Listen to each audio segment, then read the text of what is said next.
பத்மஸ்ரீ விருது பெற்ற மதுரை சின்ன பிள்ளைக்கு வீடு வழங்க முதலமைச்சர் மு.க.ஸ்டாலின் உத்தரவிட்டிருக்கிறார். அண்மை செய்தியை பார்த்து வருகிறோம். மதுரை சின்ன பிள்ளைக்கு வீடு வழங்க முதலமைச்சர் மு.க.ஸ்டாலின் உத்தரவிட்டிருக்கிறார். பத்மஸ்ரீ சின்ன பிள்ளைக்கு கலைஞரின் கனவு இல்லம் திட்டத்தின் கீழ் உடனடியாக வீடு வழங்க வேண்டும் என்று முதலமைச்சர் மு.க.ஸ்டாலின் உத்தரவிட்டிருக்கிறார்.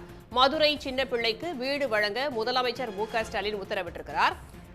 இது பற்றிய கூடுதல் தகவல்களை தருகிறார் செய்தியாளர் கண்ணன். விவரங்களை சொல்லலாம்.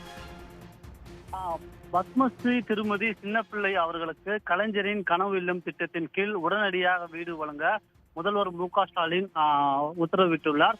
முன்னாள் பிரதமர் வாஜ்பாய் அவர்களிடம் 2022ஆம் ஆண்டு ஸ்ரீசக்தி புரஸ்கார் விருது பெற்றவர் பத்மஸ்ரீ சின்னப்பிள்ளை ஆகும்.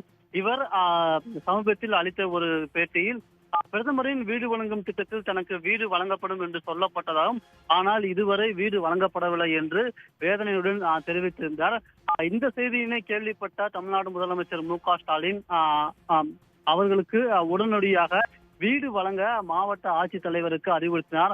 அதாவது மதுரை மாவட்ட ஆட்சித்தலைவருக்கு உடனடியாக வீடு வழங்க வேண்டும் என்று அறிவுறுத்தினார். அதன்படி பத்மஸ்ரீ சின்னப்பிள்ளைக்கு ஏற்கனவே அரசால் வழங்கப்பட்ட 1 சென்ட் வீட்டு மனையுடன் பிள்ளிச்சேரி ஊராட்சி திருவிழாப்பட்டி கிராமத்தில் கூடுதலாக 300-800 சதுரடி இடத்திற்கான பட்டாவும் வழங்கப்படுகிறது என்று அறிவிக்கப்பட்டுள்ளது. மேலும் இந்த ஆண்டு நிதிநிலை அறிக்கையில் அறிவிக்கப்பட்டுள்ள கலைஞரின் கனவு இல்லம் திட்டத்தின் கீழ் பத்மஸ்ரீ சின்னப்பிள்ளை அவர்களுக்கு புதிதாக வீடு வழங்கப்படும் என்றும் முதல்வர் மு.க.ஸ்டாலின் அறிவித்துள்ளார்.